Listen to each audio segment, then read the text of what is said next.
2023 is here, and your boys are back for our first live stream of this new year. Sorry for the wait, quoting Lil Wayne. We got a lot of good, a lot of bad, a lot of confusion, and a lot more on this first live stream of 2023 on the World Elite Podcast. Let's go. So what does it mean to be a raging Cajun? Southwest Louisiana, wreck your face, man. Still don't get it then, I'ma let you know. All you gotta do is come and join the show.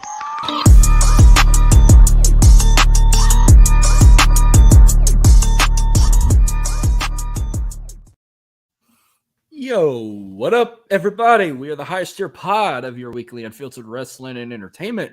Welcome to the World Elite Podcast, presented by Floor Slapper Sports. Your number one source in all your sports and pro wrestling needs is floorslappersports.com. We're free and available wherever you get your podcasts, and we are on YouTube and Twitch as well. I'm Marcus at Marcus Elite 337 on Twitter. And we got, that was me, by the way, we got Dylan in the house. What is going on? Hey man, not too much. It's feels good to be doing another live stream. It's been a while.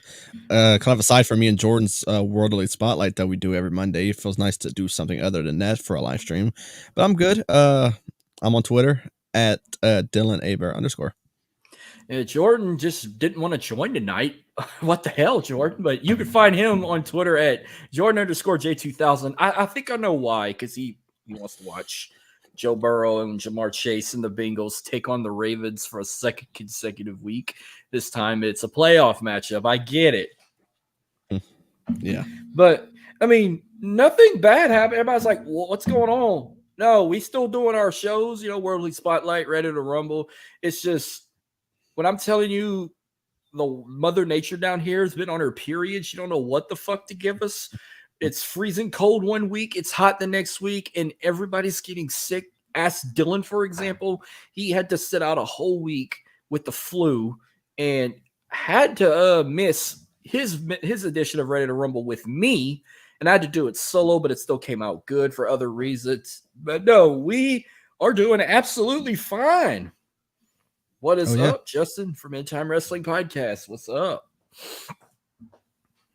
So, yeah, but we're back. We're here. Oh, yeah, we are. Yeah, I know people were a little worried, but I was like, no, nothing bad happened. It's just, it's winter. Well, it's all 4 seasons in a week here, but it's winter everywhere else around the country. And sure enough, well, before we go any further and we talk about how 2023 has been so far in the wrestling and sports world, sadly, oh God, I don't know how to even say this. This was all shock to me when you told me about this. Dan Bellio not watching. Yes, I got the game on right here, and I can see the plays in the background. So you might see me jump and be like, let's go and shit. Look like they're doing good so far. I look like a first down in the background. But no, God, 2023 has been great so far for me since the year started. Same with Dylan and Jordan, but man, I don't know where to go here. I mean, I want to send our condolences, send our thoughts and prayers to the family of a young man who's been on this show 3 months ago in October. He was a hell of an inspiration, and I didn't know who this guy was until Dylan introduced me to him, and I followed him on Instagram since I heard about him, and we brought him on the show because I don't have TikTok, but send our thoughts and prayers and our condolences to the family of Taylor Lejeune, who are also known as Waffler69 on TikTok, who recently passed away from heart failure last week at the age of 33, same age as me. So that explains why Battle texted me and said, hey, didn't you have some guy who eats from Louisiana on TikTok? I'm like, yeah, we had him on our show, and we were planning to have him back on, and then that's when you sent me the link and everything, and then I'm like, I got punched in the stomach. That's how hard it hurt. Mm-hmm. Yeah. You said you wanted to share your thoughts about Waffler. Yeah. I'll say more on tomorrow's show for World Elite Spotlights. I have some more to say, but if I'm going to address something, then yeah. I mean, whenever I had gotten on my phone on, I want to say Thursday, that's when I found out the news. I got on Twitter and I saw someone commented on our tweet about our episode that we dropped with them back in October, and all it said was RIP on it. I'm thinking, okay, this is a little bit weird. So my first instinct was to go to his Instagram. That's where I watch all his videos at. Yes, I know he's a lot bigger on TikTok, but someone who is on TikTok, no, I do not get on the app at all. So I went on his Instagram and I clicked on his most recent video. Now, all of his videos would get upwards to, I don't know, 150, 200 comments, just laughing and commenting on the stuff that he would eat or he would cook or something like that. And then all of a sudden, I saw his last video, which I believe was the giant Fruit Loop he was dunking in the milk because he got criticized for not dunking it in milk for the first time. And he said he spent like $100 on that giant Fruit Loop, which I think was outrageous for one. But then all of a sudden, I saw the last video had like nearly 600 comments. I'm like, uh-oh. Clicked on it. I saw everyone was sending their condolences to the family. I'm like, oh my God. So my first instinct after was going on Google and I searched his TikTok name, Wildfire69, and I saw that TMZ had picked it up and said that he died at 33 from a presumed heart attack. That his brother Clayton had made a TikTok video saying he was rushed to the hospital at around 10 o'clock at night, and he died like an hour and a half later. I read the entire TMZ article. It said he was complaining of chest pains, called his mother, but then it got worse, so he called an ambulance for himself. And then that's whenever he was rushed to the hospital from his home, and then he died at the hospital about an hour later. So, I mean, honestly, when I saw the news, my heart sunk to my stomach. It was one of the most gut punching feelings of all time. Someone we talked to on a personal level. Like we had him on our show. He lives in our backyard in Lafayette, Louisiana. So, getting the chance to speak to him from being such a fan of his videos, the laughs that he brought to us, and just the kindness he brought to the show was, I mean, fantastic. And, before we even went live with him, I was able to speak to him about stuff and just, not even being on camera on like a YouTube video, just us talking face to face on here. I mean, he was such a down to earth guy. And yeah, we did have plans on trying to reach back out to him to bring him on and possibly his brother on as well. So I don't know. It's just a weird feeling right now. I feel like right now it's still not real. I go watch his videos, and even though it still brings me the same amount of laughs it brought me before, it's just that little bit of sadness I get from it as well, because he was such a good guy. He was always full of life, and when he came onto our show, he brought us endless laughs, just the kindness he brought to our show. It was just like no other. So yeah, like just like you, I want to send my thoughts, prayers, condolences to his entire family. I know that this is still new, it's still fresh, and I just hope for some sort of peace brought to them. So this sucks. I mean, I was hoping to have him back on the show at some point, but I'm gonna cherish that only appearance that he had on our show. So of course I want to send my condolences, and I just hope that they find peace at some point.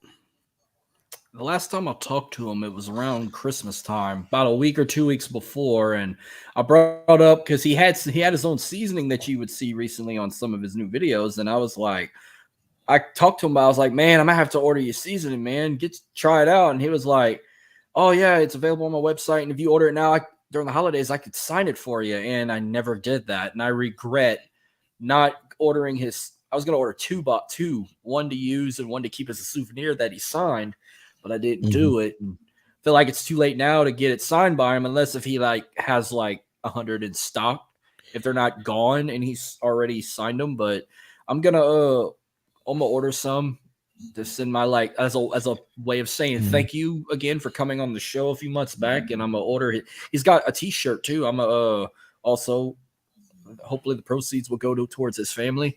But when I order his shirt online, but yeah, maybe down the road we could still get his brother on and we could talk more about Celebrate Waffle 69 and his fame and success in the TikTok world doing the food testing. But he had so many great videos. He's been doing that the last couple of years. Do you have any favorites? Oh, absolutely, man. This guy always brought laughs to me, to my family. You know, I would show them the videos as well, and they would get such big laughs out of it. They were nearly crying laughing after they watched his videos. I think my favorite video of his is whenever he tried that it was that beef tripe, which was like the stomach of the cow, and it was like in milk. I even spoke to him about it on our show with him. It's just the expressions he give after he either smells something pretty disgusting or even try it. Just a gag he would give. One you even told me about, and I went watch it was the Batman cereal. I loved that video so much. He even had like the face paint, and then he had tried it and gagged so much, and then like the next like camera cut was him saying it's not so bad. So everyone in the comments were saying like you're gagging so much and you're saying it's not that bad.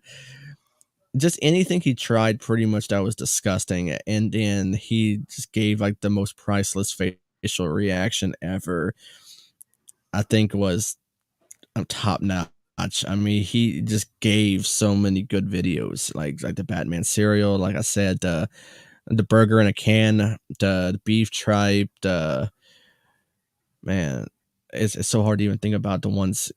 I mean, without even going on his page, but yeah, three of those right there. I mean, were so funny, but there's so many more I could possibly say. I just cannot. Oh, I love the one where he had the Goodwill vegetables inside that a large bottle, and I don't even think it was made like for human consumption. And he got the entire thing out, and he drank the vinegar from it, and that one was very funny as well. So yeah, I guess there's so many videos to choose out of, but yeah, I think I'm gonna go with those.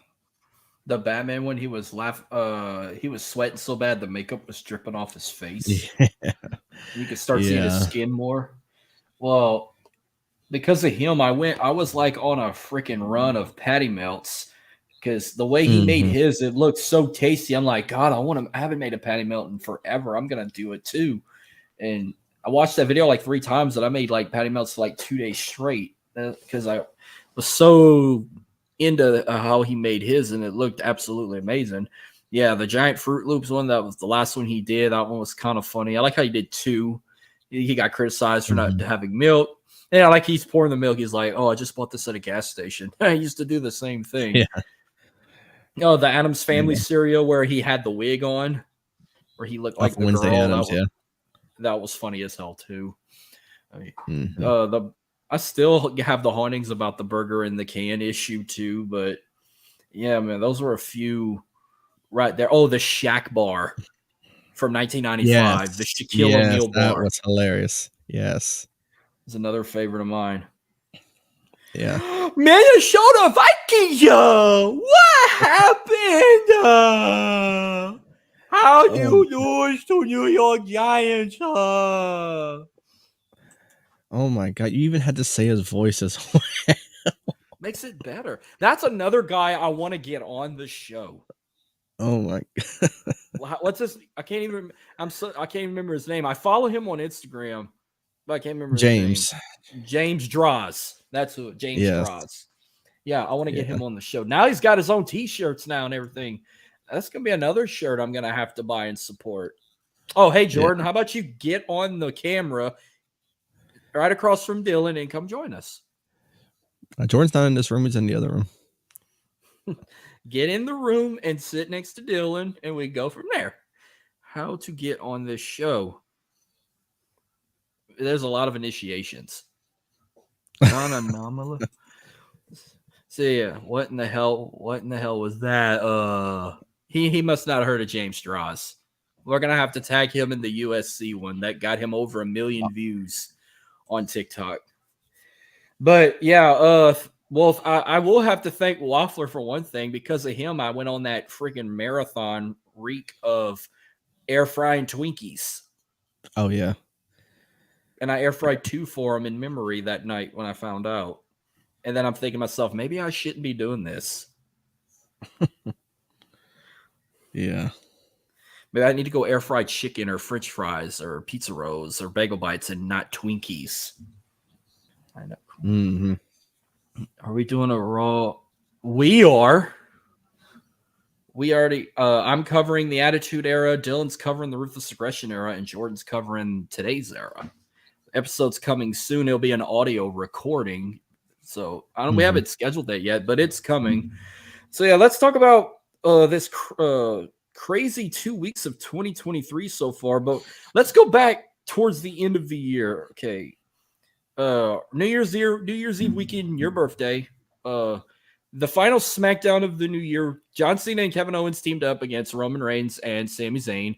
I enjoyed the tag team match, but I think all I've been hearing about was not how great the match was or how good John Cena looked in the ring. All they kept talking about was his bald spot in the back of his head. And everybody crying that we're getting old now.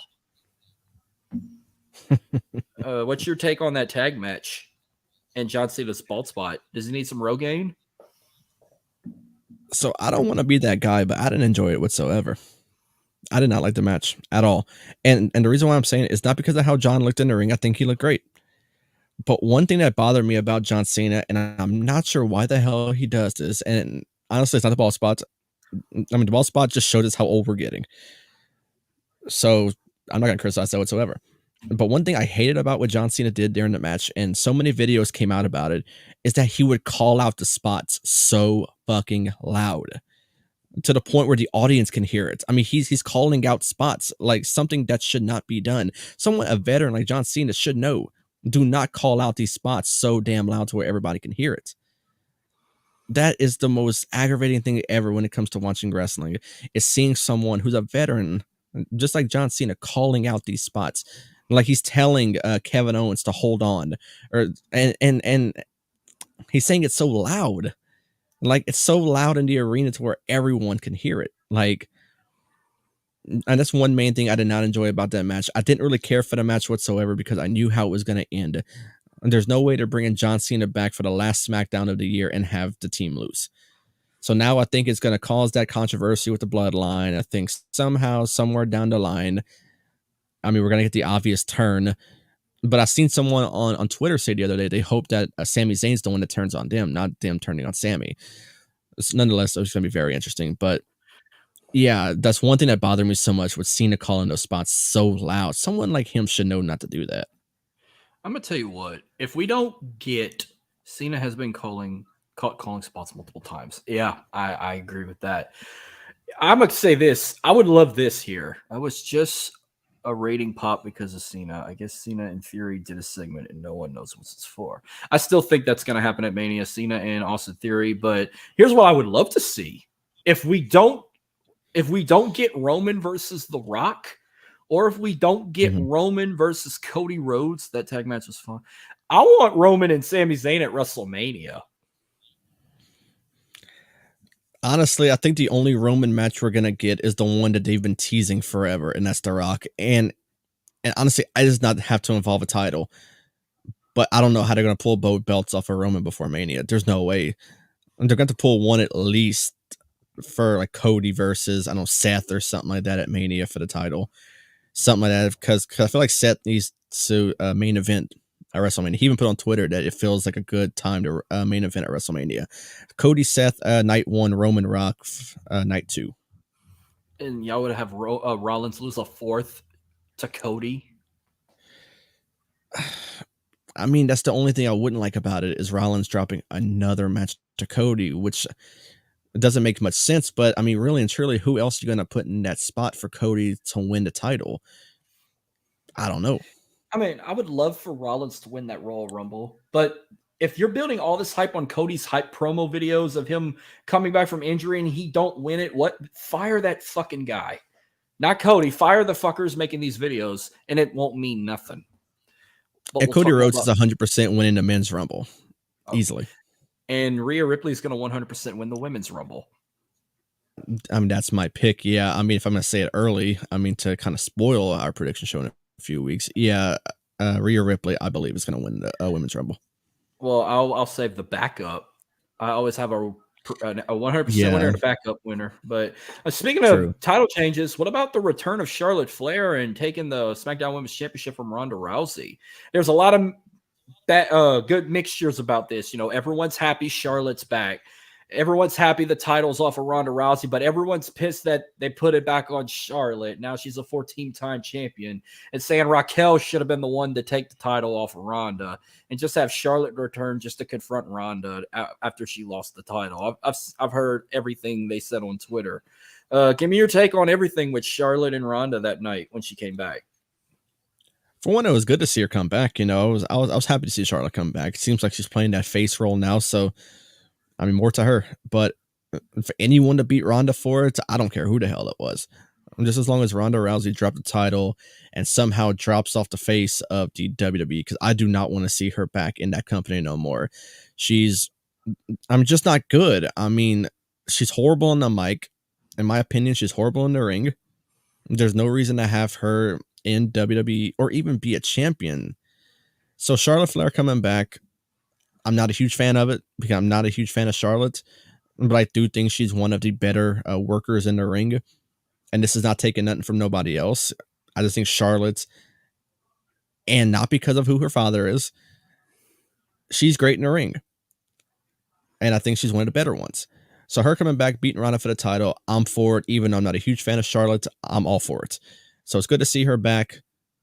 And I'm just curious to see what they're going to have planned for her for the championship. If Rhea Ripley wins, is she going to go after the Raw title? Is she going to come to SmackDown and go after Charlotte? It's a lot of interesting stuff going on. This right here is gonna. This was my reaction for everything. Ronda beating Raquel. Wait, Reigns versus Raw. First fall Universal second. A 2-fall triple threat match like at WrestleMania 2000 with Jericho, Angle, and Benoit. We haven't seen that in quite a while. Okay, so say that night, yes, it's good that it's off Ronda, but it doesn't make it any better. That's what's said. This was my reaction for everything. Raquel loses to Ronda. Of course. You hear the new theme, and I'm like, new theme? Wow, she's back. Then you hear, I want to challenge her tonight. Oh. Beats Ronda. Wins her 14th title reign. She took it off of her. Fuck it. I'm done.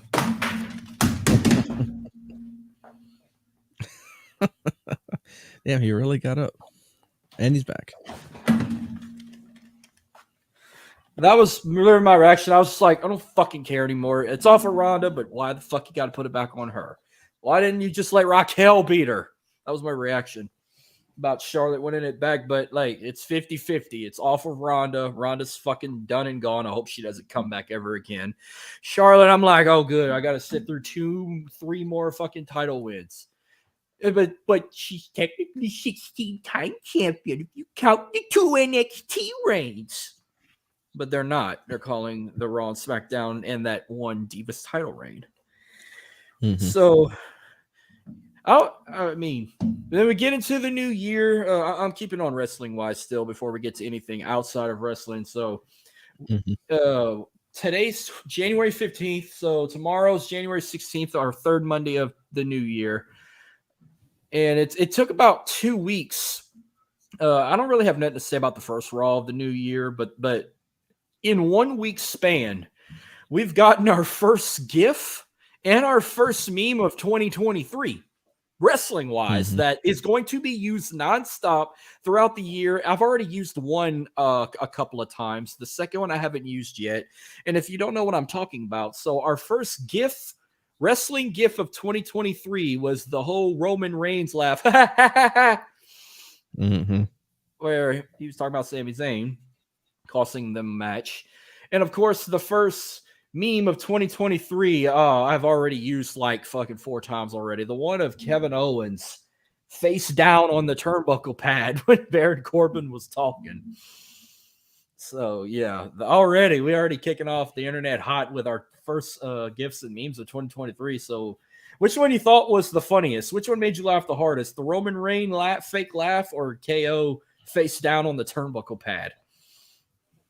Definitely Kevin Owens. I feel like that a lot of us can relate to that mood for that night. Hell, Matt Ritter even used it as a thumbnail already for Smacking It Raw. So I mean, if anyone's going to use it, then I already knew it was going to be him. He has some of the coolest thumbnails he uses for his shows for sure. But yeah, Kevin Owens using that, I believe, was just a mood that all of us can relate to just as much as all the stuff that's going to go on this year.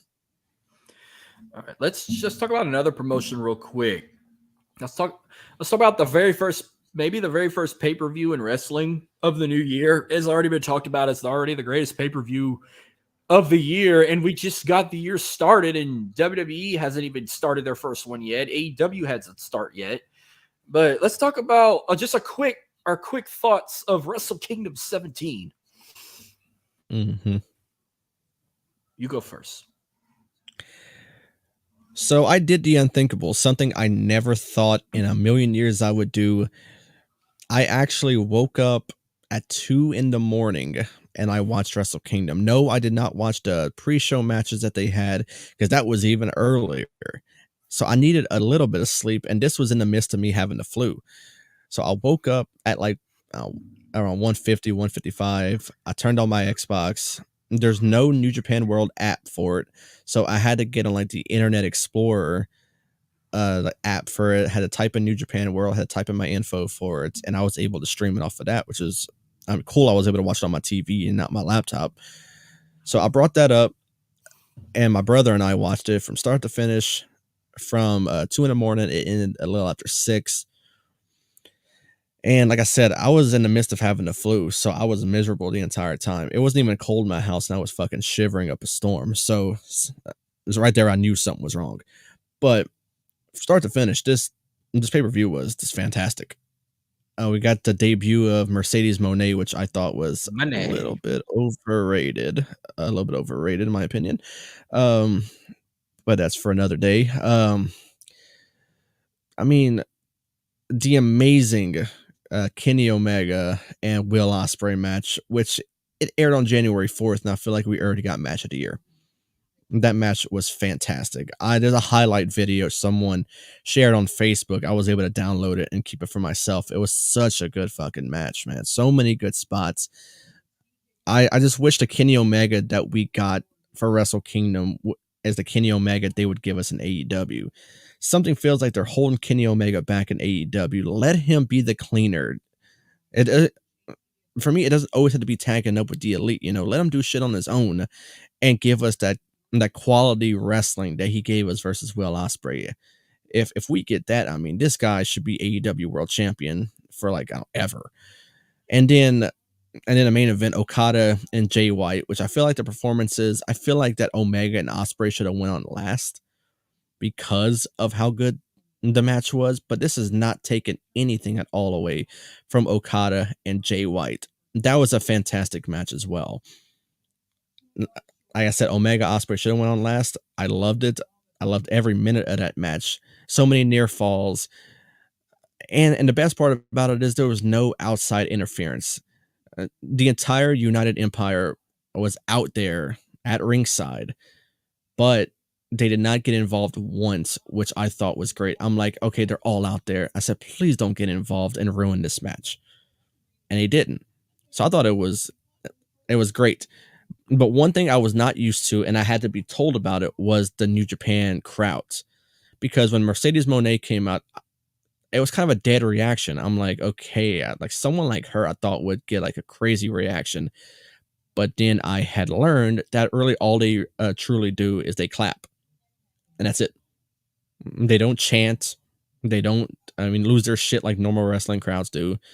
It's mainly just clapping. And they were all wearing masks. They're still in there. I guess they're COVID things over there, which is, okay. I guess if you want to be safe about it, I get it. But no, the pay-per-view was great. I'm so happy I woke up at that time. Never once in my life thought I would wake up that early for a pay-per-view. But man, I'm so glad I did. It was such a good pay-per-view. And really, I just brought up a couple of matches, but every match on that card was good. So like I said, very happy I woke up that early to watch it. I would do it all over again if I could. And $8 for New Japan World to watch Wrestle Kingdom, oh, that was a great deal. So really, it's going to take a lot for a pay-per-view to go over Wrestle Kingdom. And granted, it was long as hell, but every minute was worth it. So I just enjoyed everything about it. I did what you did last year for Wrestle Kingdom because I was out with a stomach virus. Kenny winning feels like the wrong decision. Yes, Ospreay needs to move on to the world title, but it's basically going to be like, yep. But I didn't watch the whole show. What shout out Nick Dietering from the Universal Wrestling Podcast. What's up? No, Okada is the Golden Dragon of New Japan. Of course, they would go on last to give Okada the belt again. Now it's time to see if Jay White and Hikuelo is leaving company. So, yeah, I did that last year when I was out with stomach virus. I watched Wrestle Kingdom 16 last year at 2 in the morning and everything because I knew I wasn't going to work. And that was a miserable time watching it, but that was good. But I didn't watch all of it because I was already going to New Orleans that weekend. So I shout out to TK Wrestling Index and the UW Pod for giving me the link to watch it. But I only wanted to watch the 4 matches I was going to predict on here before you got sick and we couldn't do it. And all 4 matches I predicted, I won all 4. I picked 4 title matches, and they all 4 crown new champions. I picked Bishamon to win the tag titles from FTR. I picked Tama Tonga to win the never openweight title from Carl Anderson. I picked Kenny Omega over Ospreay, and I picked Okada over Jay White. Plus, after what Ospreay said during the interview, if you don't pull the trigger on Ospreay winning, missed opportunity. Yeah, that match with Kenny and Ospreay was fucking incredible. Definitely a 5-star match. Kenny already got 2 5-star matches this year. Escalera de la Muerte last week on Dynamite, I thought was a 5-star match too. So Kenny on a roll. He's a double champion again. He's got the trios titles, first 2-time champs, and now he's got the U.S. title for like a 3rd time, I think. So yeah, but I really enjoyed all 4. I even watched the Kyrie match just to see the whole debut of Mercedes Moné, and it took me a while to find out that was a wig. That wasn't her real hair with the fire. They're calling it the Bam Bam hairstyle or whatever. I thought it was leopard at first, and then when I looked at it close, I'm like, oh, it's flames. No, it's a wig. Thank God it's a wig. And she's fighting Kyrie at Battle in the Valley next month for the IWGP Women's title, and Okada's defending his title. Forgot who he's facing, but I might have to check that out. I might have to subscribe to New Japan World for $8 a month. So yeah, I thought it was fantastic. Yeah, the Kyrie match I thought should have got more than 5 minutes. The entrances alone were really cool. I mean, Kyrie's entrance was so cool. But I mean, the only women's match of the night getting 5 minutes, and the rest of them are getting like upwards to 18, 20, 25 minutes. I thought was kind of based on them. But I mean, 5 minutes they delivered. I just wish they would have got more time. Kenny's entrance was the standard. Oh, easily, yeah. That was so cool. WWE, let's talk about supposedly, Twitter's been heated all week about them bringing back Vince McMahon up, trying to get the company sold, and then Stephanie McMahon resigned as the chairwoman of the company. So, but what I was told on Friday, Vince is only back to sell the company, but he's not taking over creative control or nothing. Nothing's going to change. Triple H is still taking over creative control, which thank God, because they'd have probably lost a fan if they'd have went back the way they did the last couple years. Eddie Kingston versus Jay White is official at Battle in the Valley.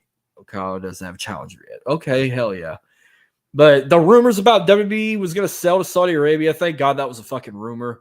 And it's not happening because God forbid. Can you imagine the fucking chaos that would have happened if Saudi would have bought the company? The women would not be able to wrestle in what they're wearing now. Sammy would have probably got fired for his Siberian background and all this bullshit. So there's always these words about Disney and fucking NBC or Comcast, all these other fucking promotions, and they're going private about it, selling the company. I mean, whoever they sell to. Now they're talking about the Khans, Tony Khan and them supposedly interested in buying WWE too. So I don't know. I will say this. I 100% am thumbs down if Saudi Arabia's were true and they wanted to buy the company. Fuck Saudi Arabia.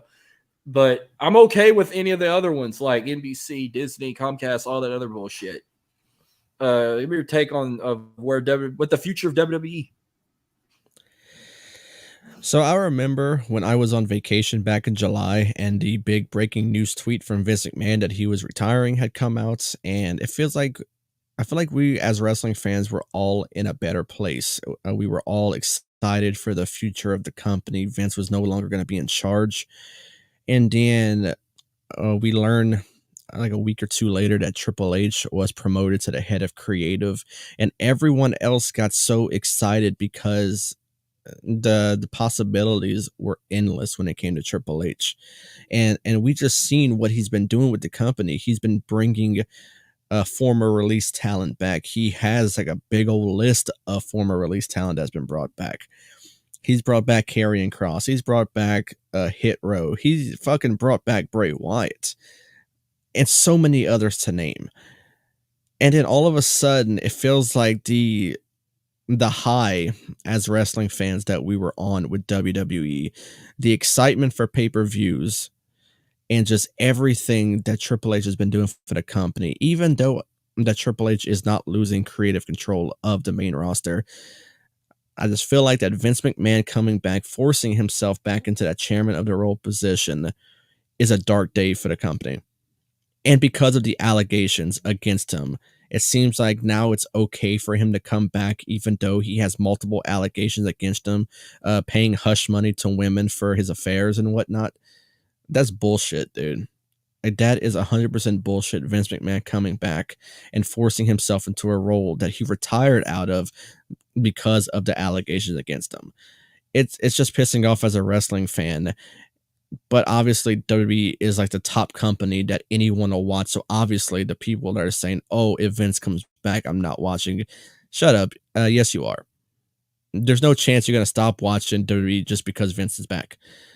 But I mean, Stephanie leaving, that's a horrible thing. I think she took some time, kind of away from it, and then when Vince retired, she came back and she was like that co-CEO along with Nick Khan. Triple H took over creative, and it seemed like things were going so well. And then she resigned. So Nick Khan's like the sole CEO of the company. Triple H still creative. And I just feel like they're heading towards a bad road right now. So honestly, I don't know who's going to buy the company. I know the asking price is probably crazy because of how successful the company is, that they're the top wrestling company in the world by far. I mean, I hope that they don't go the route of the whole Saudi Arabia thing, because I think that would be a horrible, horrible decision for them. But I'm not sure who is going to end up buying it. The rumors, obviously, of the Khans with Tony and Shad came out. I've been hearing Disney. I've been seeing NBC. I've been seeing everything. So I really don't know. I'm not sure right now. So that's one question I just can't give an answer to as to who is going to buy WWE. I just hope that they continue to go down the road that they've been going on since Triple H took over for creative. And that's just being successful. They have been doing such good things. Since Vince has been gone, yes, they have brought back so many former release talent. They finally made the Intercontinental Championship relevant. I feel like if Vince was in charge and Gunther was there, I feel like he wouldn't even be champion right now. He would put the strap on somebody else and wouldn't even see a pay-per-view for month after month, just like he did whenever it was WrestleMania and Big E and Apollo had that match, and you didn't see it defended on a pay-per-view for like another year. So Triple H being head of creative, I think, is easily the greatest decision they've ever done, because he's done so many great things for that main roster. So I'm hoping that they stay on the road that they're on right now, because it's so successful. But I mean, hindsight, I think Vince needs to be as far away from the company as he can get, because they've been doing so well since he's been gone. So don't force yourself into a role and just leave because it was so much better without you. Needs to go back the way it's been the last few months. Leave Triple H, Stephanie, I'll even throw Nick Khan's name in charge. And again, fuck Saudi Arabia, and most of all, fuck Vince McMahon. He needs to be gone. And when I mean gone, I don't mean just away from the company. Gone. Fuck him. Vince being back is as awful as it sound. Stephanie said everything was going to stay the same, even come back, and then she leaves. It proves right that no one is safe. Exactly. Fuck Vince McMahon. I'm still going to the Rumble, though. So, one more thing on wrestling before we get to any entertainment side. I didn't watch the pay-per-view, but I watched a couple of highlights, and I heard it was very, very good. What's your take on Hard to Kill? I also didn't watch the show. I really didn't see much highlights to it. All I know is that Frankie Kazarian did announce he fully signed with Impact. So that means he's gone like full-time from AEW, even though they weren't doing it with him anyways. Because he was kind of working like a split deal with AEW and Impact. But he's now fully signed long-term Impact Wrestling. And really, they were doing more with him over there anyway. So good for him. I hate the fact that Bully Ray was the challenger for Josh Alexander's Impact World Championship. I think there's so many more talent on that roster that is more deserving of a championship. I love that Masha Slamovich is now the number one contender for the Knockouts Women's Championship. She won that Fatal 4-Way. And I'm very happy to see Mickie James, her career continuing by winning the Knockouts Women's Champion versus Jordynne Grace. I do love Jordynne Grace. She is one of the top talents in that company. So it sucks that the route they had to go pulling the title off for her to keep Mickie James's career going, being that it was a career versus title match. I thought they were doing this whole thing to retire her at Hard to Kill, and it was in the main event, so I thought they were going to have her lose and just let her be sent out. But she's a champion, and now she's going to continue her career. So for what I saw, it was a good pay-per-view.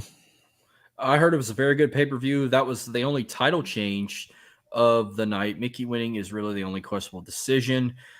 That world title match kicking off with Full Metal Mayhem. Yeah, I was going to say, we also got Santino Marella now as the director of authority for Impact, plus the return of Frankie Kazarian and PCO, plus some appearances by Raven and Tara. Also, they were at Hard to Kill as well. But that I want to watch that match. Josh Alexander and Bully Ray's Full Metal Mayhem got so brutal that even Josh Alexander's wife gets involved in the match as well. She had a botch moment, though, but hell, she got involved and hit Bully with a low blow and tried to do Spike Dudley's maneuver, like his version of like a 3D off the top turnbuckle, or what Trish does. Yeah. But when friggin' Josh jumped off that ladder, that was a holy shit moment right there. I'm like, I never seen Josh Alexander jump off the ladder, but no. Once again, an Impact pick. I don't watch Impact. I'm trying to keep up with it. I did watch the first episode of the new year, but I made some predictions of my own in a group chat, and I didn't win a bunch of matches. I probably won only maybe like 4 and lost the rest because I don't really keep up with Impact. But I do want to give a shout out to one particular female we've had on this show before 2 years ago as an indie wrestler, and she's making a name of herself in Impact, and that's Masha Slamovich. She won a number 1 contenders match at Hard to Kill, and she's in line again for a Knockouts title opportunity, just like she did Bound for Glory, that she did not beat Deonna Purrazzo. Not Deonna Purrazzo, Jordynne Grace. No, she beat Deonna Purrazzo at Hard to Kill with Killer Kelly, and Taya Valkyrie. But I picked Killer Kelly in that match. I thought she had a chance. Like I said, every champion retained. I had Moose winning the title from fucking Joe Henry, and now Joe Henry's like a big star now, and he beat Moose. I didn't see that coming, but I picked Motor City Machine Guns to retain. They retained. I picked Josh Alexander to retain. He retained. I picked the X Division champion Trey Miguel to retain, and he retained his title as well. Ernest the Cat Miller was at the Impact tapings. What is he, a commentator now? Is it still Todd Grisham and Aiden English on commentary for Impact? I think so. They change their like commentary team often. So that's all I got on the wrestling side. We could kind of jump to sports real quick. And we're going to kind of start off on a, well, it started off as a sad note at the beginning, but now things have been getting better. But I'm going to tell you something. I'm 33 years old. I've been watching football probably 25 years, maybe a little more than 25 years.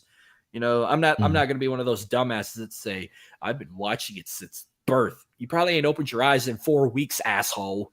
Like babies usually sleep most of the time. So you probably ain't saw TV until you're like 10 months old. No, I've been watching football. I probably watched my very first football game on TV like maybe 94, 95, maybe. So about 20, over 25 years I've been watching football. You know, I've seen a lot of shit. I've seen a lot of upsets, comebacks, games of the year, games of the centuries, big wins, big losses, upsets. You know, when it comes to injuries, you know, I've seen little minor injuries. I've seen serious injuries where a helicopter had to come down or ambulance get on the field or anything like that. But I have never seen nothing like we saw on January 2nd, the Monday night game between the Bills and the Bengals, where Damar Hamlin, that was fucking scary as shit. And I we had a big prayer chain going. I never seen the world stop like this to come together and pray for a young man that maybe none of us never heard before, except if you were a member of the Bills Mafia. Because I'm gonna tell you what, before what happened, I did not know this guy. I had no clue who this Dahmer Hamlin was. I just know it's not spelled like Dahmer because you bashed me for spelling his name wrong, and I put Dahmer Hamlin on the group chat.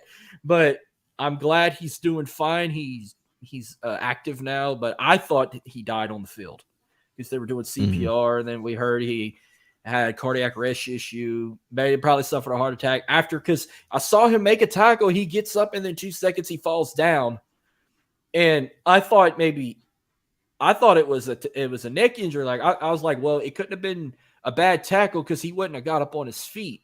And I'm like, is he paralyzed? But then they're like, no, he just fainted. And I'm like, they're doing CPR, and I'm freaking out. Like, don't tell me he's dead. That would be. I couldn't imagine what the fans in Cincinnati went through to see that. And you know, a lot of people were skeptical about. Some people said it was the right decision. They canceled the game. Some people were pissed about it, especially some fans that were there that said, "Oh, they wanted their money back and stuff because they paid thousands of dollars, and then this happened." We read all a bunch of shit on the internet, and then, you know, a lot of people had negative and positive about what happened with this, but the fact that Dahmer came back and Dahmer is like doing fine now. You know, he's still, I think he's still in the hospital, or he might have been discharged, but you know, we probably ain't going to see him on the field the rest of the season while the Bills are still in the playoffs. But he is active on Twitter.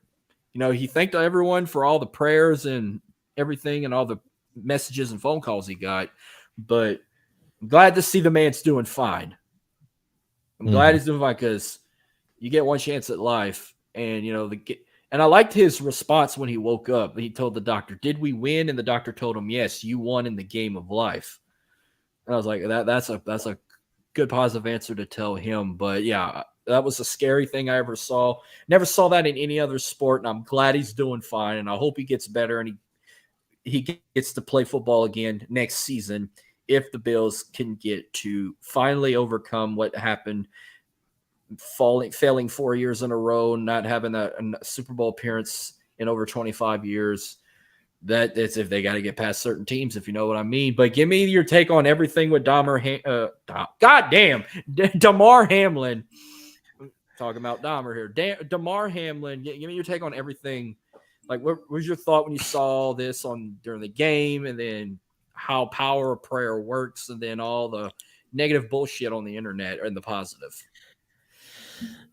So I did not see when it happened live. I did have the game on the TV in the other room, but I was in here. I was wrapping up our Monday show, World Elite Spotlight, which was Jordan's birthday celebration that we did on the show.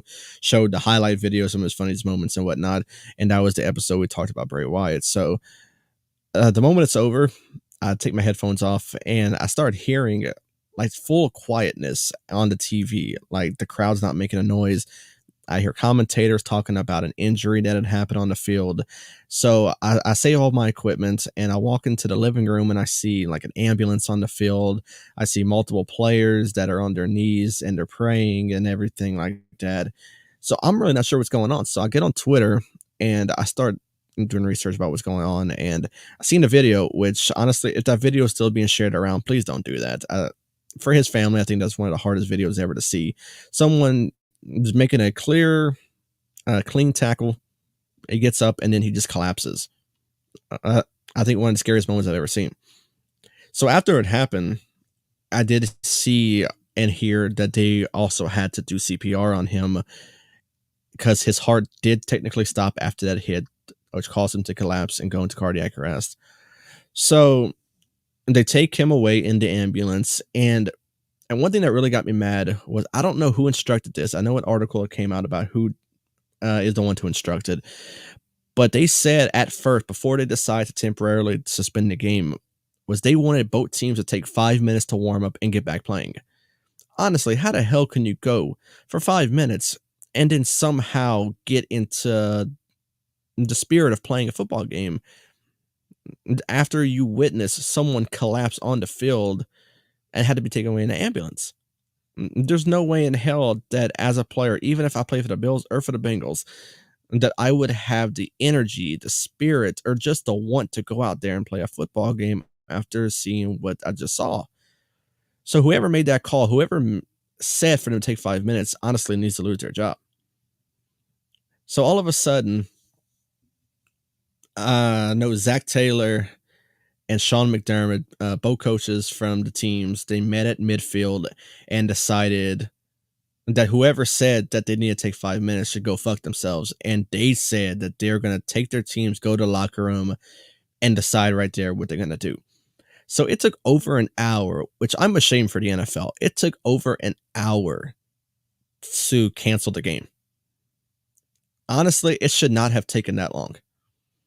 And really, I never saw one person who attended the game said that they were mad about anything, because obviously you're going to put the health of this person way before any of the money you spent on this ticket or anything like that.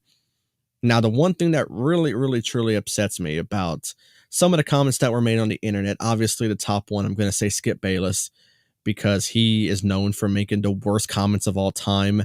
And honestly, he chose the wrong timing for this. And the stuff he said about how this late in the season, the playoff implications, that there's no reason why they should have stopped this game. Now, that is the worst thing I've ever seen this guy say. And really, I have seen him make horrible, horrible statements before, but this is the top of the list right there. And also, this is a main thing I hate seeing. Seeing people on the internet, obviously they're being Twitter trolls, but I see it too many times, and it's the most frustrating thing of all time. I've seen it when Damar Hamlin went down. I've seen it when younger people pass away. For example, Waffler 69, someone we just talked about. Something that really pisses me off when I see someone young passing away, or in the situation Damar Hamlin was in, that they're blaming the vaccine. Stop doing that shit, man. There's no reason why that a COVID vaccine should even be brought into a conversation for stuff like this. Waffler 69, he passed away from heart failure, but his brother did state already that his dad and grandpa both passed away before the age of 50 because of genetic heart diseases. Same thing for Damar Hamlin. I mean, something could have ruptured the moment that hit was made, and causing his heart to stop. So stop with this whole vaccine stuff. There's no reason why that should even be brought into a conversation whenever someone passes away. Now, the negative stuff, it's easy to ignore, but it's not easy to keep on passing it up without seeing the same shit being talked about. Now, the positive stuff, I love it. The main positive thing I want to recognize about Damar Hamlin is his GoFundMe page, because it was at like a $2,500 goal. And it was brought to and it was for a charity. It wasn't strictly for him. It was for his charity he was raising for. At a toy drive. Yeah, it was only at like a $2,500 goal. And I don't know where it's at right now, but I know it was at like 8 or 9 million. I think it's higher, which is amazing. Seeing the people who donated, I mean, yeah, it's always nice to see who go back and donated. Chris Jericho donated. He accidentally spelled his name wrong and donated $5,000 more. Yeah, he did $10,000 altogether. But I mean, Tony Khan donated too. Yeah, I think he did. Tony Khan, I think, did 20 or 25,000. Maybe he did. I have no idea. I have no idea, to be honest, how much was donated. But really and truly, it's not about the money. It's about the thought of people putting in for this amazing charity. But that's one of the main positives. Now, one of the other main positives is his health. Like you mentioned, he woke up, asked about the game, which really and surely shouldn't have been his first thought. But being that it was that he cares about his teammates, cares about the team, cool for him to ask that. But now he got discharged from the one in Cincinnati, was able to get back to Buffalo, back to that hospital. And I believe a day or two ago, he got released from that hospital, and now he's back home recovering. So really and truly, if I was him, I wouldn't even think about stepping onto a football field, because your health is obviously way more important than a football game. But for the love of the game, obviously you're going to want to step back onto that field. But for his sake, I hope he doesn't. Honestly, I think he can earn a job, like, I don't know, like a coach or something for the team. Obviously they can make an opening for him. Someone that wants to contribute. Yeah, I'm pretty sure they can do something for him. Yeah. Fuck Skip Bayless. I forgot to mention about that. Shout out to Max Caster from the Acclaim on the rap on Skip Bayless. So it might have been a spam account that were talking about the people were getting pissed off and wanted their refund because of a big game. Because before all this even happened, it was a most watched game, because this could have determined a number one seed, or not number one, a number two seed in the AFC. They're basically Cincinnati would have won, they would have had a chance for it. Yeah, but then they said if this wouldn't have happened and they don't beat the Bengals, they would have already clinched the division. But they waited the following week when they beat the Ravens last week, and then that's when they clinched it. But Buffalo already clinched it. They already had their playoff spot. They were just trying to try and race to get to that number one spot that the Chiefs already basically claimed. But then also this had to have been a spam account too, on two particular reasons. Number one, I remember seeing a comment, may have been on Facebook or Twitter, saying like, "Oh, this guy makes millions and everyone is stopping all this. What about our fighting men and women in the force and on the in the military? We don't stop for them. We keep going." You got to take on that? No, I really don't have one, because it's just stupidity. Saying stuff like that, obviously I respect every man and woman that puts on that uniform, but yeah, the guy does make millions, but it doesn't matter. This was national television. He could have died on the field in front of fucking thousands of people. So it was the right call to stop the game. Yeah, it was the right call to stop the game and cancel it. Yeah, I agree. They should have canceled it immediately, but then they were still debating. And then I said, well, if they're still debating, I figured they're going to postpone it like on a Thursday. But then they waited till that day to finally announce the game's canceled. There's no continuing the game. We're just going to move forward to week 18. But now it doesn't matter if they can. It wouldn't matter if they canceled it or not, because the fact that they canceled it didn't affect either team. They both still clinched their divisions and made the playoffs. It wasn't going to affect them at all. So them canceling the game was the right decision, but they should have did it as soon as they started CPR, and they knew it because he couldn't have made it. Now, another thing, now this wasn't just it wasn't just probably a spam report about this, a comment about this, but is the NFL getting rigged right now? Are they? I'm not saying we. Are they going to try and make this story? Are they trying to use DeMar's story for the Buffalo Bills to get to the Super Bowl and win? Because you saw on Facebook, they announced that the Bills Chiefs AFC Championship game will be played in Atlanta at Mercedes-Benz Stadium. Is it going rigged now? I wouldn't say so, because that's only if the Bills and the Chiefs make the AFC Championship game. That's the only way that. Because I guess of the ruling between the Bills Bengals, I think for the sake of that, it's going to be played at a neutral site, which is going to be at Mercedes-Benz Stadium in Atlanta.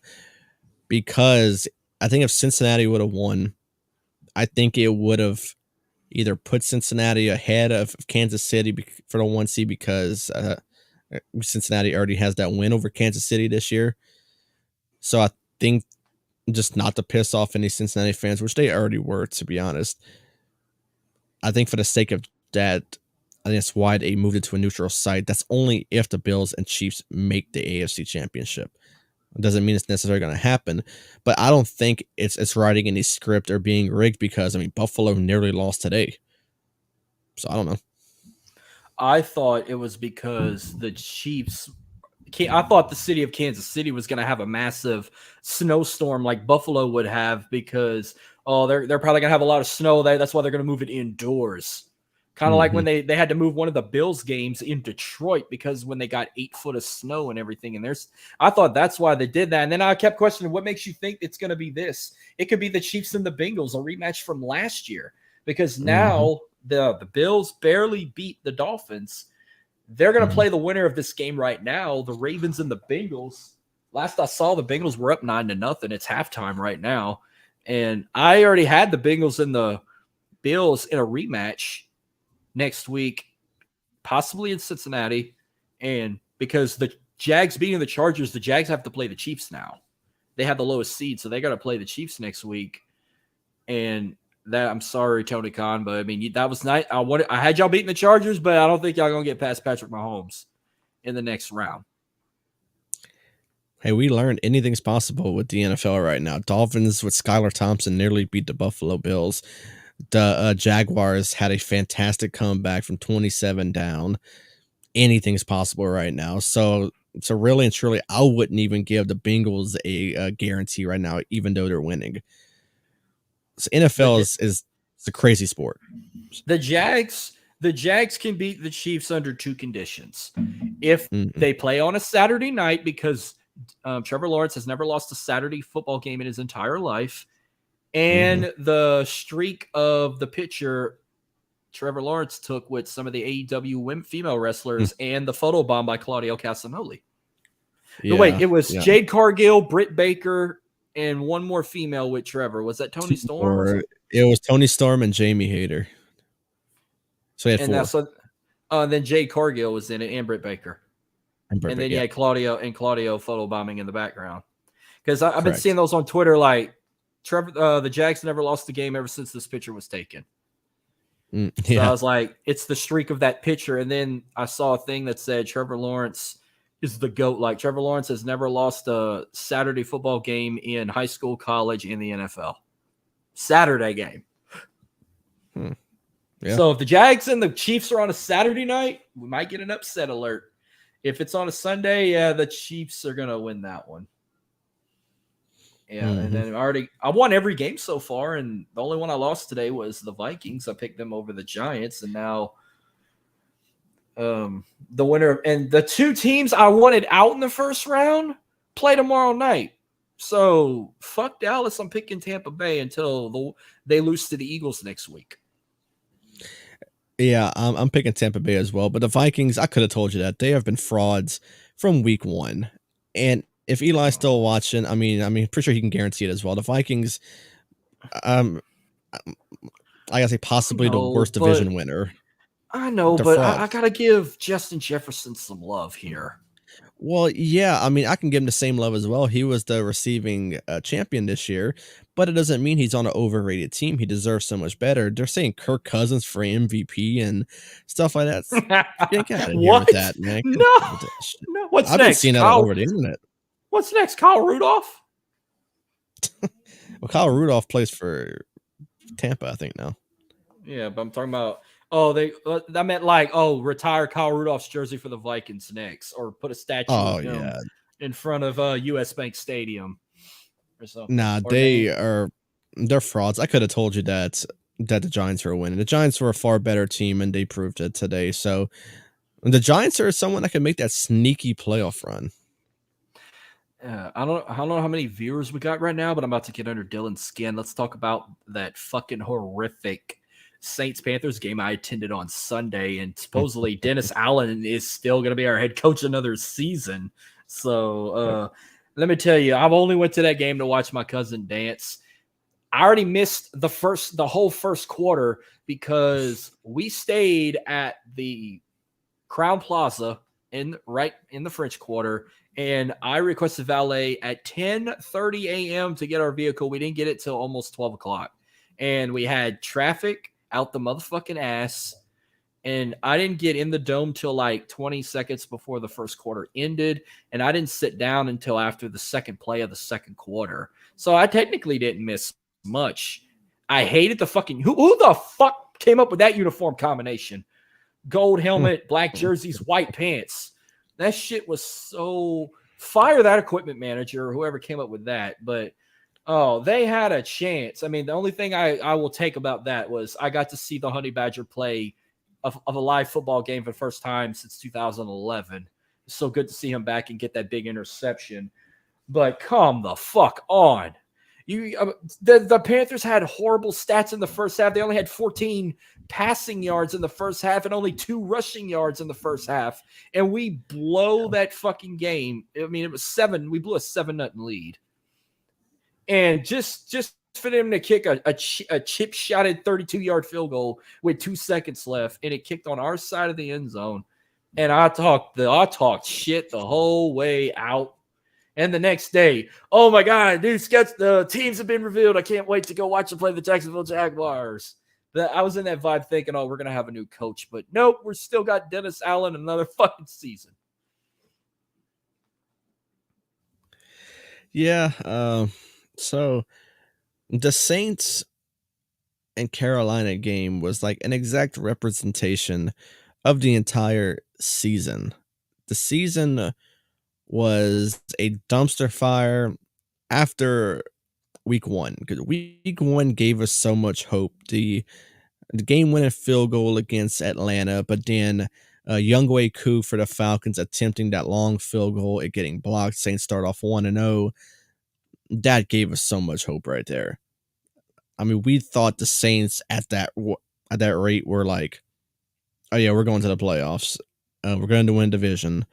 And the Saints are going to have a deep playoff run with Jameis. We learned after week 2 that wasn't happening. So it's like week after week, we learned that this Saints team was not going anywhere. And all season long, I have been calling for a fire Dennis Allen #train that I've been on for the entire season. Not happening. Mickey Loomis did confirm that Dennis Allen will be back with the team next year. That makes me lose hope for this Saints team. I feel like we have no future unless the team decides to hire Sean Payton. We have to trade Sean Payton, and we have to be compensated some draft picks. So I'm hoping that it's either the Arizona Cardinals, who I believe hold the 3rd pick in the draft, hoping it's the Houston Texans, who hold the 2nd pick.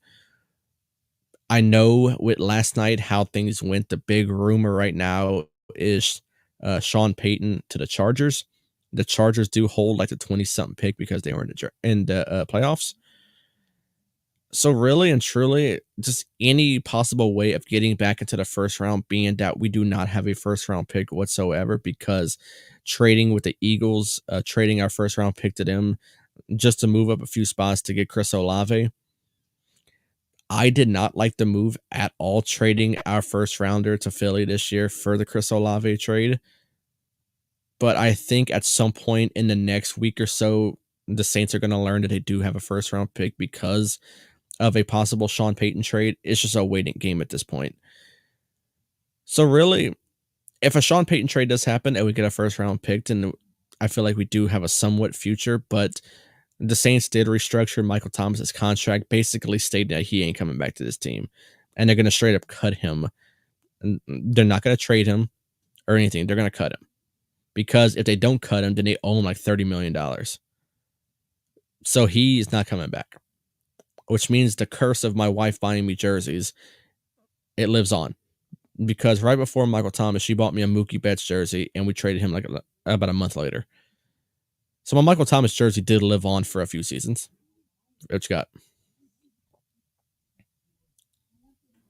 Do what I did. I have that curse too. Just go to DHgate, get you a number 1 or a number 0, whatever number you want, and just put Who Dat across the back. Signed, sealed, case closed. Yeah, I mean, I've had that thought before. My wife was thinking she was doing something good, which she did. I mean, I love the gift, and I love the jersey and whatnot. It's the Color Rush, which was my favorite Saints jersey. But I had high hopes for this jersey because it was Michael Thomas. Michael Thomas, at when he's healthy, is the best receiver in the game. But he's injured. He doesn't want to play. He got big money, had a great season, and then after that, he doesn't want to play. So we're not going to have him next year. It's going to be Chris Olave. It's going to be Rashid Shaheed. He did amazing. I thought he did great. He did great. Oh, Shaheed's that diamond in the rough. Mm-hmm. I saw you made a face. Did you hear something? I heard something on TV, but it was fucking Joe Budden. Okay, no. I know. I thought you heard something because my throat had made a noise, and it made like a weird noise, I guess, into the microphone. So I thought that's what you heard. No. It was like a semi burp that I did from the Mexican food I ate earlier. I ate Mexican this past weekend. We went to Los Three Potrillos in Jennings. Oh yeah. We went to Hacienda and Ooh, that's a good place. Yeah, I bought all 3 jerseys. I bought their home, their black, their white, and the color rush with the number 1. And it's funny. I had one. This dude had to have been fucked up on alcohol or drugs because, like I said, I don't buy players jerseys no more. Players jerseys for the Saints anymore because of that curse. So I just put a number 1 because I'm a number 1 Saints fan, and then I put who dat. I had one dude come up to me and said, "That's Marquez Callaway you got on." I said, "No shit." He's like, "Well, I saw who dat. I figured you didn't know who that was." I said, "If you don't back the fuck away from me, I'm gonna fucking pluck you in the clit." The funniest jersey I've ever seen was, it was a while back. I mean, it was like maybe around the 2010, 2011 season. Some guy sat in front of us. I could tell he was not like a regular ticket holder because I've never seen this man a day in my life. But something tells me he bought his jersey off the dark web because he had like a Marcus Colston jersey, but the last name was upside down. That was like the funniest jersey I've ever seen, which makes me think he bought it off of some knockoff site, or like I said, even the dark web where you can sell your own kidney over there. No, maybe the funniest jersey I ever saw. Somebody had on a number 25, but not for Reggie Bush or Raphael Bush. It said on the back of his jersey, it said ATL led by. I like that. That's cool. Yeah, well, the fucking game sucked. My cousin's performance was good. We got to see him dance and everything. And for a bonus, we got a hell of a halftime show from a goddamn I'm trying to fucking find it. We had a 90s group. I'm almost here. Rob Bass. Oh, yeah. I remember them saying it on TV that it was Rob Bass that was performing. And he's from New York City. He's not a Saints fan, but hey, he had a 00 jersey on, and he had his name on the back of his jersey. I'm like, that's cool. They made him that. Hell yeah, he's repping us. Yeah, I wonder how fans got to go on the field for that. You must have to have like a special ticket or a pass to Yeah, that's almost how they do like the Super Bowl halftime. I think like some fans get like special tickets and whatnot, and you can go into the field for it. Or like how they do for Thanksgiving, how like the Cowboys always get like somebody to perform, or the Lions or something. Yeah, they always get people to perform. Yeah, I feel like that's how they do it. Same thing whenever Ciampa played in the NFC Championship game we refused to talk about. They had fans on the field too. Remind me of that. The only thing I will remind you, my Ciampa video was popped up on the highlights during the halftime show. You remember that? That was my That's where the internet fame started. Yeah, I just seen that video the other day too. I have your mom on Facebook now. She shared the video, and it was pretty funny. So wait, yeah, everyone kept bringing that up. Okay, so I got a new girlfriend. You've known about this for a few weeks now. She saw that video the other night. She came across it, and she laughed hysterically. I think she watched it 4 times, and she died hard laughing. And I was like, love, that's how my internet fame got started. She goes, "This is what made you start this podcast and shit." I'm like, no, I got well known on the internet from the Ciampa dance, and then being a douchebag on Twitter and all that other bullshit. But yeah, we're not gonna have a hell of a season next year either if he's in charge, or if they decide to put Andy Dalton back. But You think you want to talk about a dumpster fire? The Houston Texans got to be the biggest dump fire I ever saw. They've been losing all season to get that number 1 seed in the draft. They win their final game and get the number 2 spot, and the Bears get the number 1 seed. So now they're all worried. Oh my God, we're not going to get Bryce Young. He's going to go to. No, I think the Bears are looking for a running back. You might still get your quarterback. Nah, I mean, the Texans are going to get Bryce Young. The Bears are not needy for a quarterback. They have Justin Fields, who I think could be a potential future of that team. I don't even think they need running back. I mean, they got David Montgomery over there, who's their clear-cut starter. So I don't even think they're going to target a running back. I mean, honestly, I don't even know. They target a wide receiver probably, or maybe a lineman. I haven't kept up with a mock draft lately, so I don't even know who the Bears are targeting, to be honest. But no, the Texans are going to get Bryce Young, and the third pick as of right now, I believe, is the Cardinals. They got Kyler. So honestly, I feel like if the Saints somehow do move up into the draft, if the Cardinals somehow get Sean Payton, which I would love, then I mean the Saints should look at somebody. And the guy I'm thinking of, I don't even think he even declared for the draft yet. CJ Stroud from Ohio State. I don't even think he even declared yet. So I don't even know. But I mean, the Saints need something. That's going to be my next question. I was going to say, let's say by luck they make that trade with the Cardinals and they get the 3rd pick of the draft. Who would you rather the Saints draft at quarterback, CJ Stroud or Max Duggan? Man, I don't think Max is going to go that high. I think CJ is going to be the 2nd quarterback taken if he does declare. Yeah, which this is going to be one of our final things we're going to talk about before we make a NFL playoff. When I mean NFL playoff prediction, just pick somebody who, as of right this week, since the wild card games are going on, we're just going to predict one team to win it all. And then when next week comes, we'll predict the divisional rounds and then predict NFC and AFC. And then, of course, when it's Super Bowl week. I think we're still going to do a live stream. We're going to strictly do like a Super Bowl live stream where we'll talk about some of our 5 favorite Super Bowl matches outside of the Saints, though, because, you know, that's always going to be our number one. I mean, our top 5 Super Bowl wins outside of the Saints winning. But let's talk about what we fucking saw on last Monday night.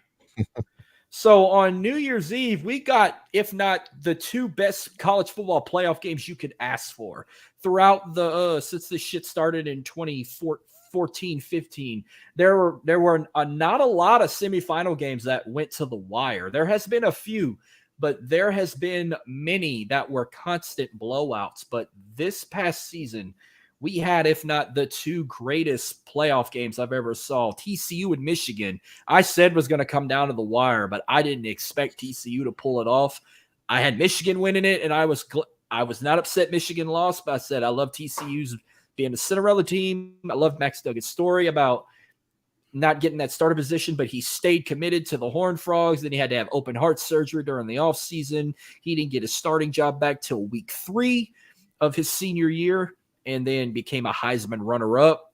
And how the fuck you're going to let a guy who paints his fingernails and lose to fucking Tulane win the Heisman Trophy over this guy? But then again, of what happened, what happened with fucking Georgia, but that's a whole nother conversation.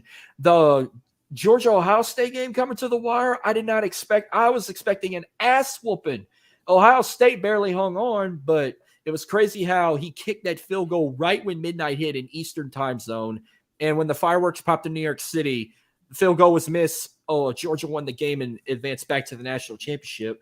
But a lot of people were bitching about how this was the worst national championship game in history. Well, for us, that can't be as worse as LSU losing to Alabama in the 2011 national title game. But this was a fucking blowout. Everyone's mad at the committee, saying the committee should be fired. But then some people said the committee did right putting TCU in the playoffs instead of a 2-win team like fucking Alabama. I thought they did fine with these 4 teams because I think it's because TCU just was overshadowed with being in this big spotlight. They wasted all their energy beating Michigan. They were overhyped with this game. And plus it's the fucking SEC team like Georgia. the SEC, as much as I have a love-hate relationship for them, because yes, SEC is the most dominant conference in college football, but all they do is suck Alabama and now Georgia's dick. Well, they're sucking Georgia's dick now more than Alabama. Alabama's about to be, their dynasty is about to be done unless Nick Saban pulls a rabbit out of his ass the next couple of years. But all they have talked about in the last 10 years is Alabama this, Alabama that. They have shit-talked LSU for so many years, especially since we signed Brian Kelly as our head coach, and they shit-talked us saying we wasn't going to be crap. His first year, look at us. He beat Alabama his first try. We beat 6 top 10. We had 6 top 10 wins. We clinched the West. We had a 10-win season, and we dominated. We had the highest score. We scored the most points this bowl season until Georgia scored 2 more points ahead of us, and now they hold the record. We had the record beating Oklahoma in 2019, playoff game 63-20. Was it 63-21 against Oklahoma? Mm-hmm. We scored 63 points again against Purdue, but then they came and scored 65 points against TCU. The SEC is dominant. They will always be dominant, but I thought the committee did right putting these 4 teams in. It was a shitty game. I did lose money on FanDuel, but that I don't think that was as bad for us than LSU losing to Alabama in the national championship. I'm just being biased, but that was definitely one of the worst national title games I've ever saw. And maybe it could have been different if it was Michigan, Georgia, or probably would have been another blowout because the Big Ten is fucking shit too. Because you had both Big Ten teams lose to SEC team and a Big 12 team. But I will give TCU its credit being the first Texas team and the first Big 12 team to make it to the college football playoff. It just wasn't their time. I mean, maybe if it was Ohio State, maybe they could have had a chance. But Georgia, I mean, I thought it was going to be a close game. I didn't expect it to be the way it was. But I think Georgia is – I'm not going to say Georgia is the new Alabama, but I think Georgia's about to dethrone Alabama out of its throne of the SEC. And Bama's – the worst is yet to come. I think they're going to have another flop season, another 2-loss, maybe a 3-loss season when next year comes, because – when I think it was 2 days after the national championship, they're already saying Georgia's going to do a 3-peat or LSU could sneak into a national championship in Brian Kelly's second year and maybe win it all. That's all they talked about was Georgia and LSU. They not talked about Alabama. They didn't talk about Ohio State. They ain't talked about nobody else. So that's all I'm going to say on the college football side of that national championship game. So really and truly, it doesn't matter if it was TCU, if it was Michigan, Ohio State, or hell, even Alabama. It doesn't matter who was in that national championship game against Georgia. Georgia was out for blood, and they proved it. 65-7. That is one of the most dominant performances I've ever seen in a national championship game. Easily. There was no chance anyone was going into this game and beating Georgia. Not a chance. This was Georgia's game. No one was going in there and beating them. So it doesn't really matter if the committee got it right or wrong. Because for one, even if they would have put a 2-loss Alabama in there, there's no guarantee they would have made it to the national championship. If they did, they'd have got their ass whooped too. It takes a win to get into a national championship. Just because you make the playoffs does not mean you're automatically guaranteed into the game. So, like I said, even if they would have made it into there, even if the committee would have said, yeah, for Alabama, yeah, you're in. It doesn't matter because Georgia was going to beat the brakes off of them. I said Georgia was out for blood, and they easily proved it. Kirby Smart's his speech to the team leaked. And honestly, after I heard it, I wanted to run through my own wall in my house. It was that great to where it was so much to fire up that team to put up 65 points on TCU. So that's why I rest my case right there. No one was beating Georgia that night. What's your take on LSU ending their season with 10 wins, their dominant performance in the Citrus Bowl over Purdue. And I called this whenever they hired Brian. Was it November 30th of 2021 or December 1st of 2021 when they announced Brian Kelly being hired? I said, give the man 2 to 3 years, he'll put LSU in the playoffs. And now coming in his second year, he has a higher chance of making it happen. For year one, I mean, 10 wins, a win over Alabama, the SEC West champions, and winning against Purdue in a bowl game. Honestly, what more could you ask for in a coach in his first year? So credit to Brian Kelly. He exceeded so many people's expectations for this guy. No one gave him a chance coming into LSU, into an SEC program, and leading them to as much success as he did with this LSU team. So credit to him, and a big middle finger to the critics who don't like him and that wish for his failure, because he went out there and he proved a lot of people wrong by his performance as a head coach in his first season at LSU. So LSU is poised for success.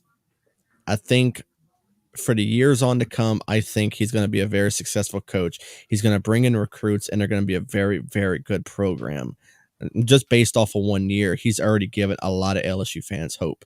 So give it till next year. I mean, next year maybe even more of a powerhouse than what we already were.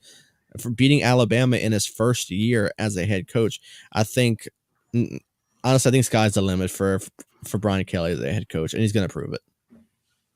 Yeah, and LSU's already doing successful outside the gridiron. I mean, the freaking women's basketball team's 18-0 now, number 5 in the country. I see Kim Mulkey bringing them their first national title in women's basketball.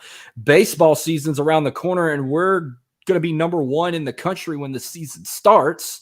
So that's another W for LSU. The boys basketball team, that shit is a fucking joke right now.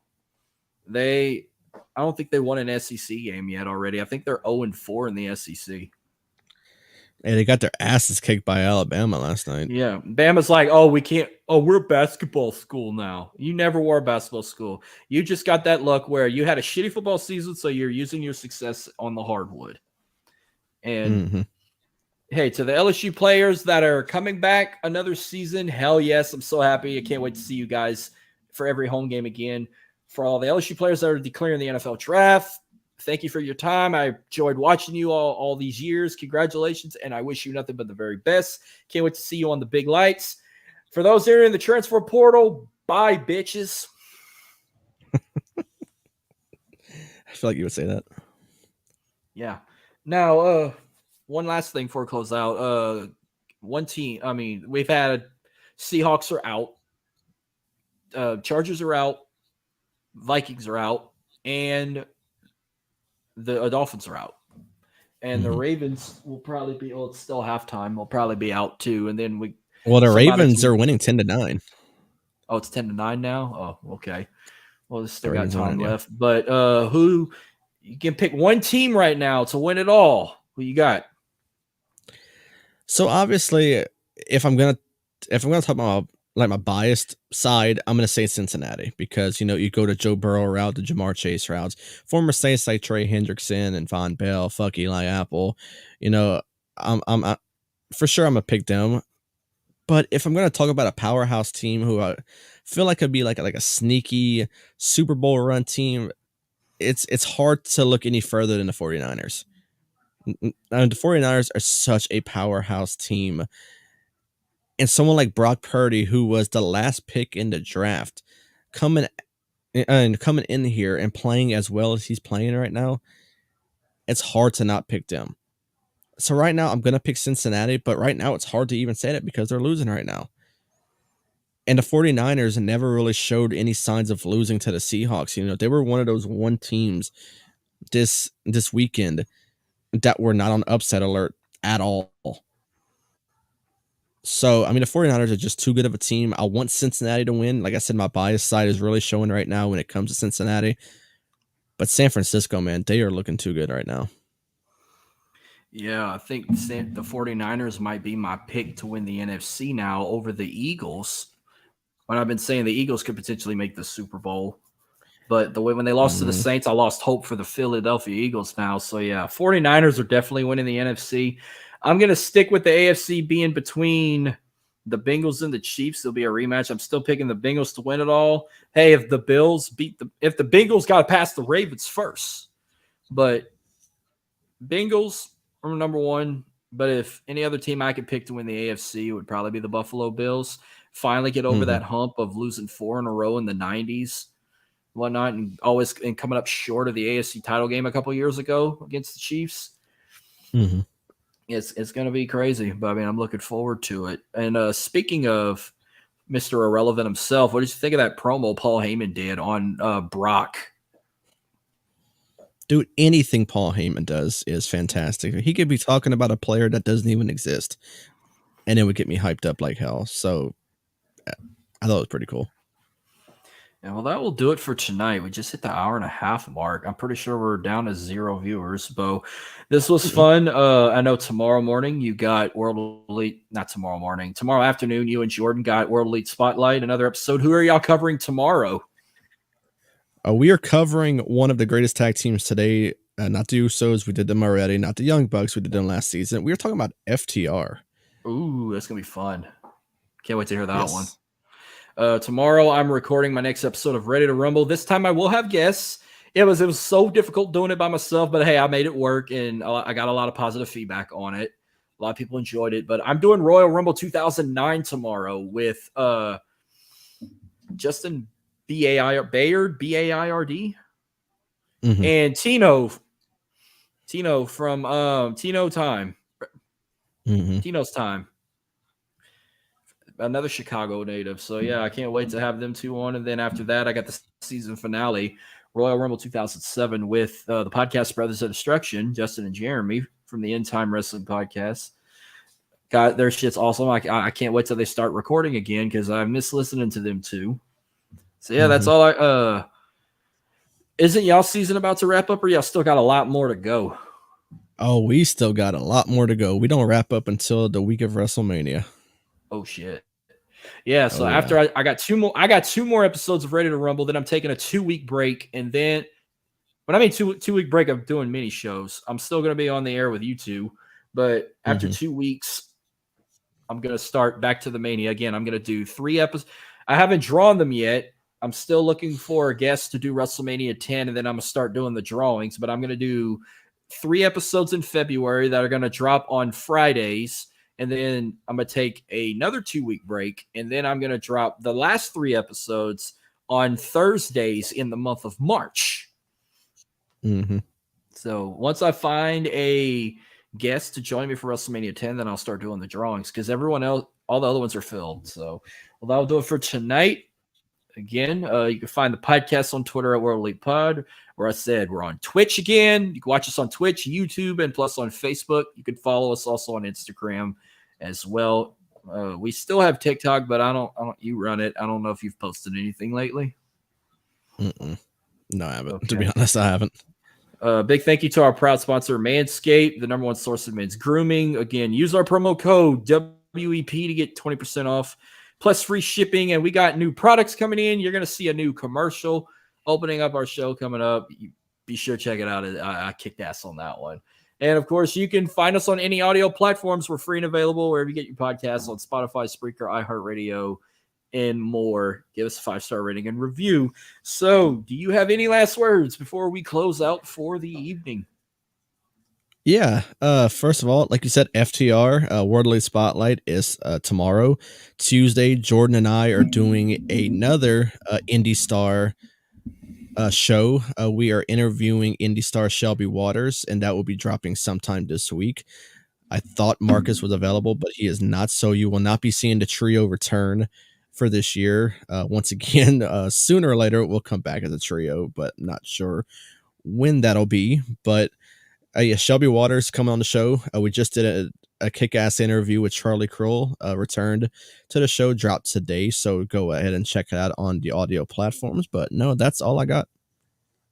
All right, but then thank you again. This is the World Elite Podcast, presented by Four Stopper Sports. Thank you guys, and we'll see y'all in a bit.